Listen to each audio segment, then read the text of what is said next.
प्रिय दर्शकों नमस्कार। आज हम चर्चा करेंगे जन्म कुंडली का 10वां भाव अर्थात कर्म भाव पर। कर्म भाव के बारे में, कर्म का जो भाव है अर्थात यह करियर का भाव है।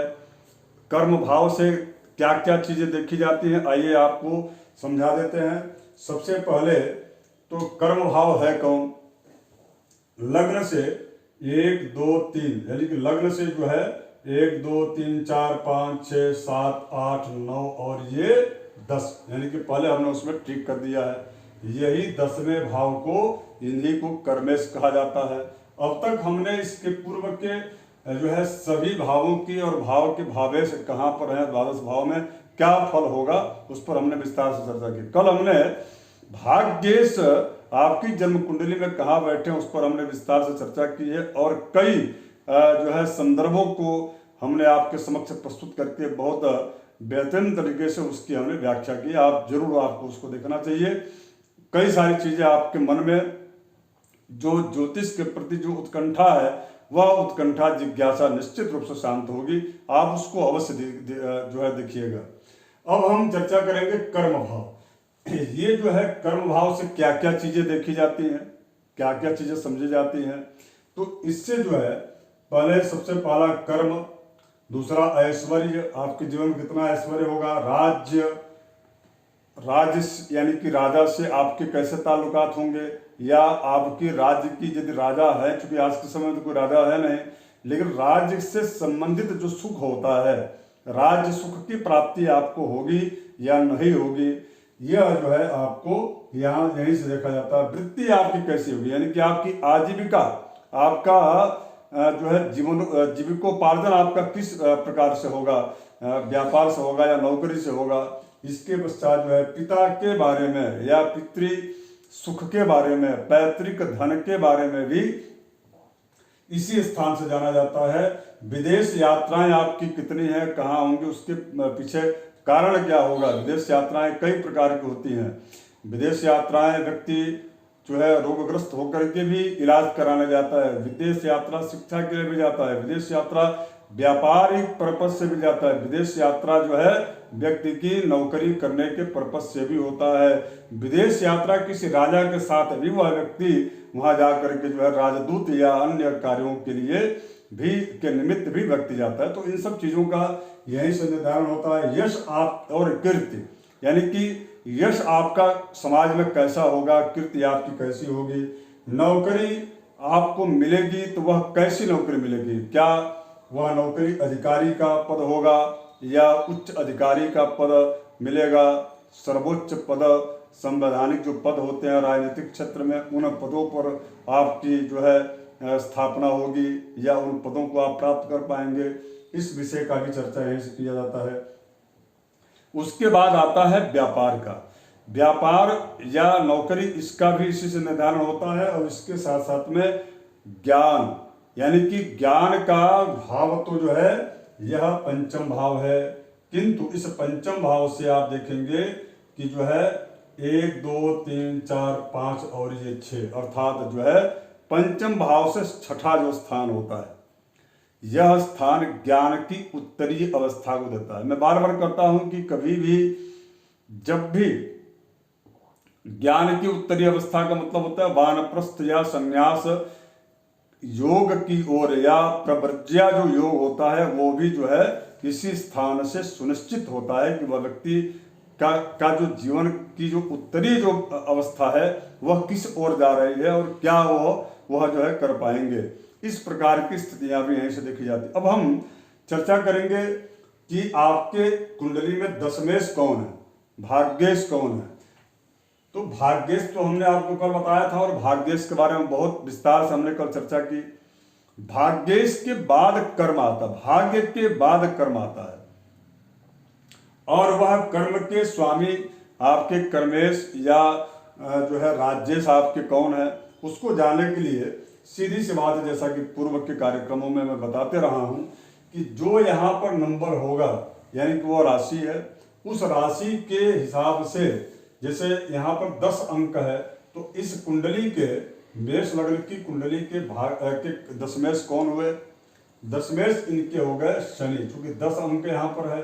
यहाँ पर मिला लीजिए, यदि 1 8 है तो मंगल, 2 7 है तो शुक्र, जो है 3 6 है तो बुध, 9 12 है तो गुरु, और 10 और 11 यदि अंक यहाँ पर होगा तो शनि जो है कर्मेश होंगे, 4 होगा तो चंद्र होंगे, 5 होगा अंक वहां पर तो जो है सूर्य होंगे। इस प्रकार से आप अपनी जन्म कुंडली में बड़े आसानी से निकाल सकते हैं कि आपकी जन्म कुंडली में कर्मेश कौन है।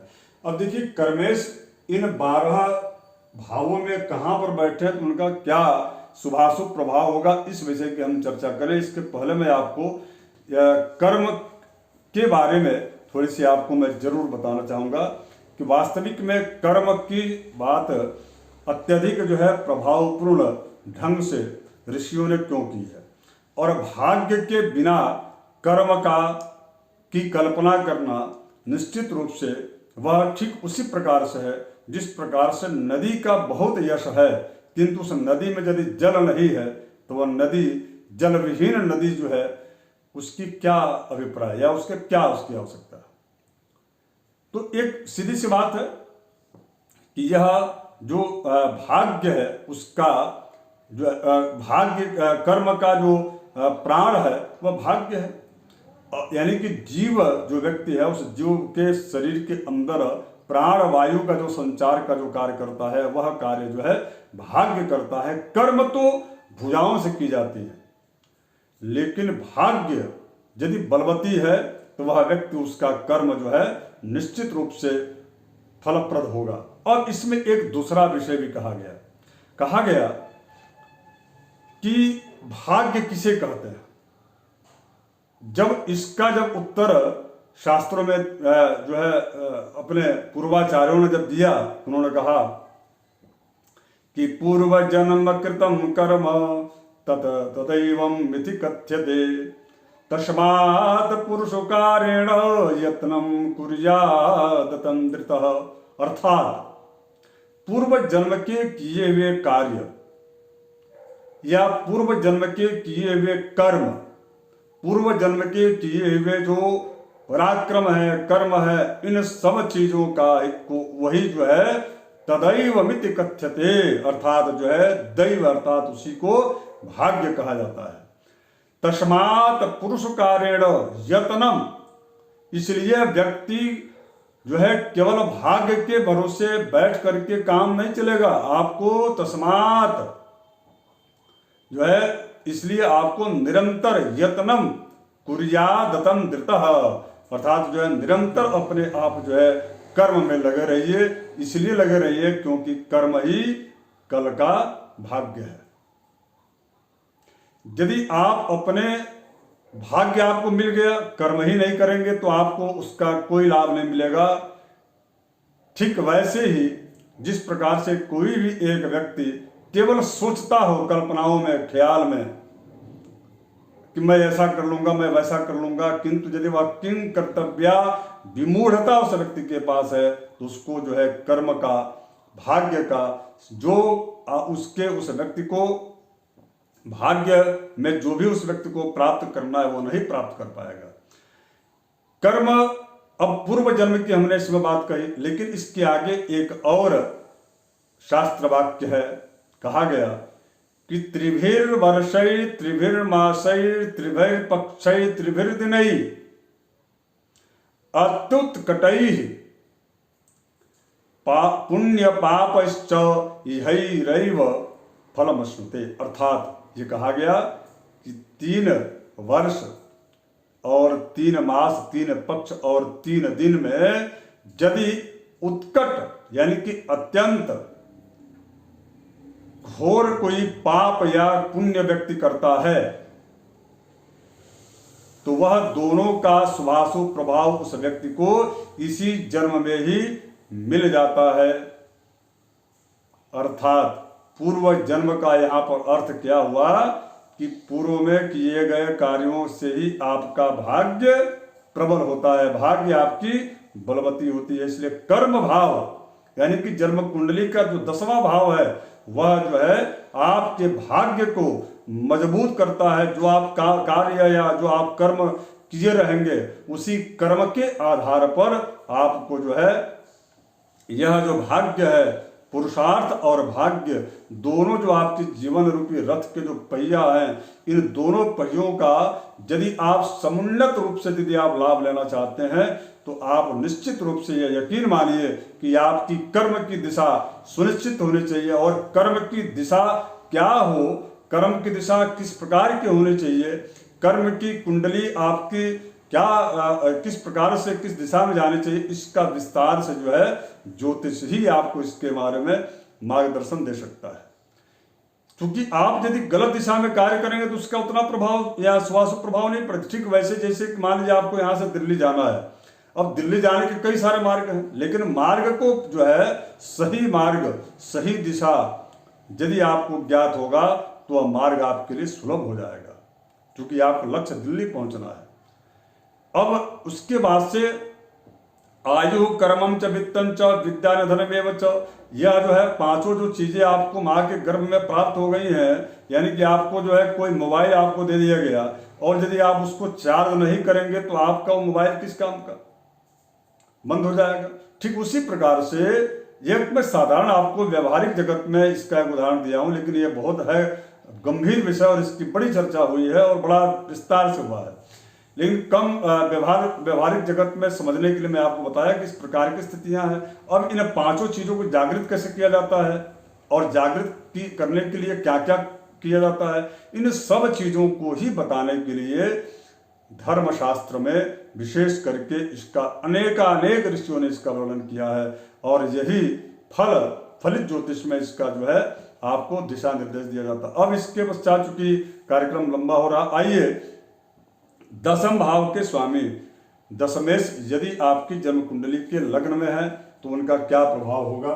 देखिए, जन्म कुंडली के जो है दशम भाव के स्वामी का यदि लग्न से संबंध हो जाए, यानी कि व्यक्तित्व आपसे डायरेक्ट जो है कर्म का यदि संबंध हो जाए और पराक्रम और भाग्य आपके साथ है, तो ऐसे व्यक्ति का फिर क्या कहना। यश मान सम्मान कीर्ति प्रतिष्ठा धन ऐश्वर्य उसकी वृत्ति भी उसके अनुसार हो, यानी कि नौकरी भी होगा उसके साथ साथ में, और राजा से जुड़ करके वह व्यक्ति अत्यधिक जो है प्रभावशाली हो जाता है। कई बार तो ऐसा देखा गया कि यदि मंगल का या राहु का संबंध हो जाए तो वह व्यक्ति राजनीतिक क्षेत्र में भी अच्छा विकास ग्रोथ करता है। कोई राजमंत्री नेता इस प्रकार के जो है अच्छे पदों पर वह व्यक्ति प्रतिष्ठित होता है यदि दशमेश का लग्न से संबंध या लग्न में यदि वह पूर्ण बली होकर के वह बैठ जाए, निश्चित रूप से इसका लाभ मिलता है।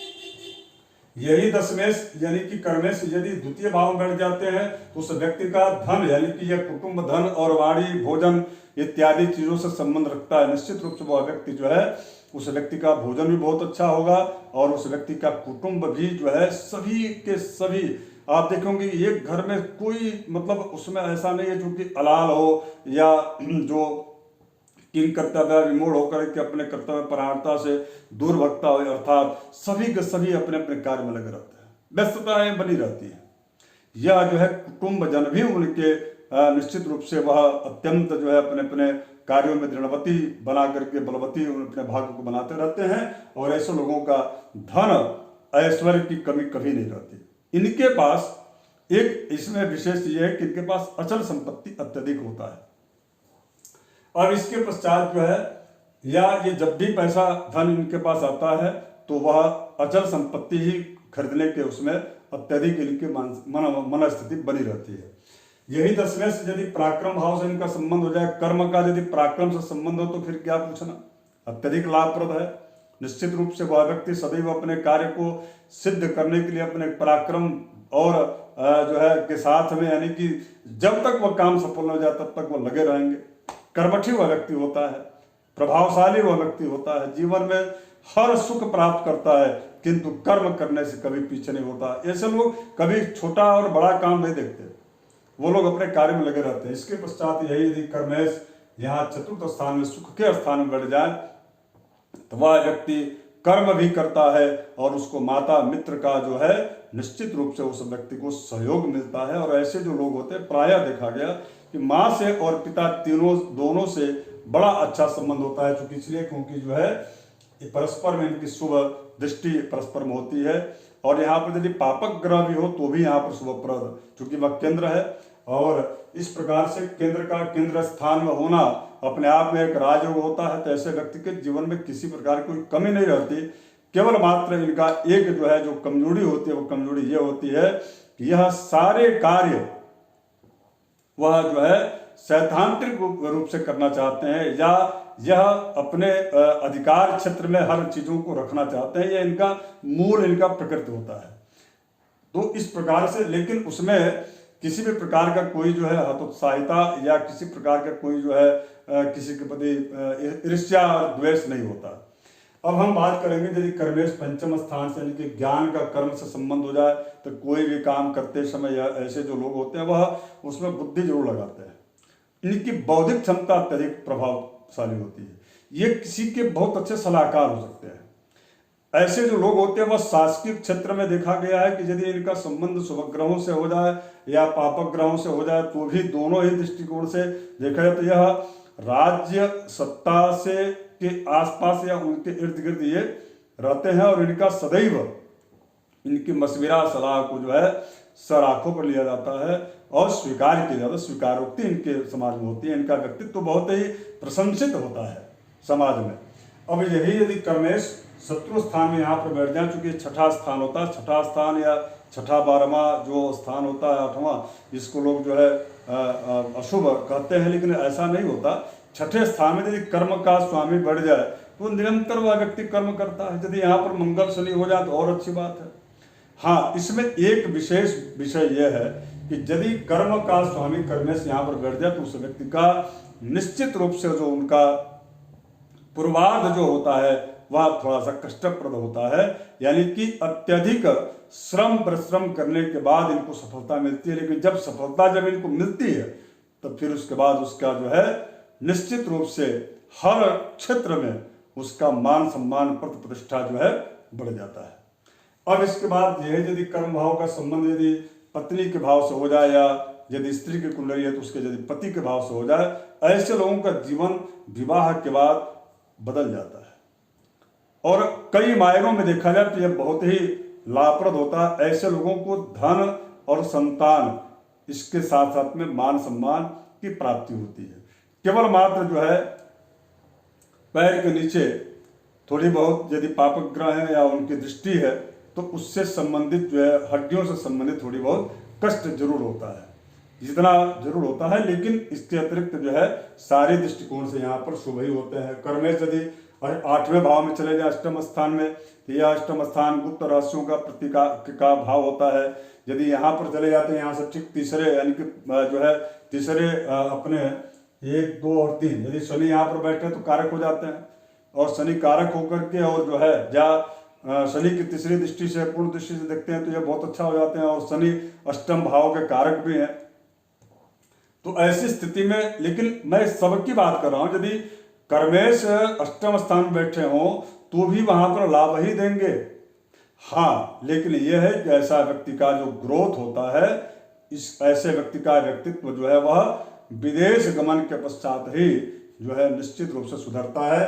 यही भाग्य भाव में चले जाए, कर्मेश और भाग्य से या भाग्य से कर्मेश का आपस में संबंध हो जाए, दृष्टि संबंध या स्थान परिवर्तन संबंध हो जाए तो पूर्ण बहुत ही बलवती राजयोग बनता है। ऐसे लोग जो है जब चाहे जिस प्रकार की स्थितियां रहती हैं वैसा संसार को, समाज को अपनी ओर मोड़ने की बड़ा अद्भुत क्षमता और कला होती है ऐसे लोगों में। और ऐसे लोगों की का जो कार्य होता है वो रचनात्मक होता है, यानी कि इनके काम करने के बाद इनके कार्यों पर स्टडी होता है, क्योंकि ऐसे लोग अद्भुत विलक्षण प्रतिभा के धनी होते हैं। यही कर्मेश यदि कर्म स्थान में बैठ जाए, अपने स्थान बैठ जाए, निश्चित रूप से यकीन मानिए कि यह प्रायः बहुत उच्च स्तरीय जिस समाज में ऐसे लोग होते हैं उस स्थान या उस समाज में वह अपने आप को अत्यधिक उत्कृष्ट अवस्था में पाए जाते हैं, अर्थात इनकी जो स्थिति होती है वह बहुत उच्च अवस्था में होती है। तो कर्म, चूंकि ये कर्म को अब महत्व देते हैं और भाग्य को साथ में लेकर के चलते हुए पराक्रम पर विश्वास करते हैं, इसलिए ऐसे लोगों का उत्थान और उन्नति निश्चित रूप से होता है। और ये कभी नकारात्मक या निगेटिव बात नहीं करते, ऐसे लोग सदैव सकारात्मक सोच वाले होते हैं। अब ये जो है यही करने से यदि यहाँ आय भाव बैठ जाए, तो यदि पापक ग्रह है तो भी शुभप्रद रहेंगे, और यदि शुभग्रह है तो भी शुभप्रद रहेंगे।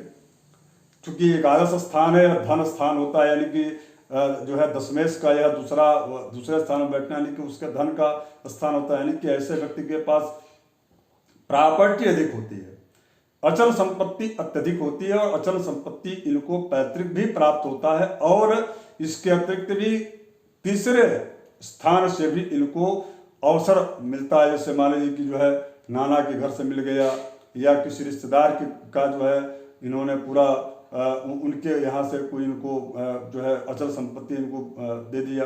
यानी कि कुल मिलाकर के ऐसी स्थिति देखी गई कि वह 2 कुटुंब के जो है या 3 कुटुंब के अलग अलग लोगों की संपत्ति, यानी कि अचल संपत्ति के यह लोग, ऐसे लोग जो है मालिक रहते हैं, या उनको प्राप्ति होती है। उपहार में भी मिले, उपहार में ही सही, लेकिन इनको मिलता जरूर है। छोटा मिले बड़ा मिले, लेकिन इनको जो है प्रॉपर्टी, पैतृक संपत्ति या स्वयं की अचल संपत्ति के अलावा तीसरे स्थान से भी इनको मिलता है। अब हम बात करेंगे कि यही यदि दशम स्थान के स्वामी द्वादश स्थान बढ़ जाए 12वें स्थान में, तो ऐसे लोग जो है स्वयं भी काम करते रहेंगे, और दूसरों को भी काम करने के लिए जो है सदैव उनके पीछे पड़े रहेंगे कि, और इसके साथ में इनकी एक प्रवृत्ति ये होती है कि ऐसे जो लोग होते हैं वह सभी काम कार्य को, जीवन के जितनी भी उपलब्धियां हैं सभी को जो है वह अपने कर्म के आधार पर तोड़ने का प्रयास करते हैं। हाँ, ऐसे लोग थोड़े से भाग्य पर उतना जो है, या भाग्य को साथ में लेकर नहीं चलते। इसी के कारण इनके काम द्वारा जो कर्म जो किया जाता है, वह दिशा कभी कभी भटक जाता है।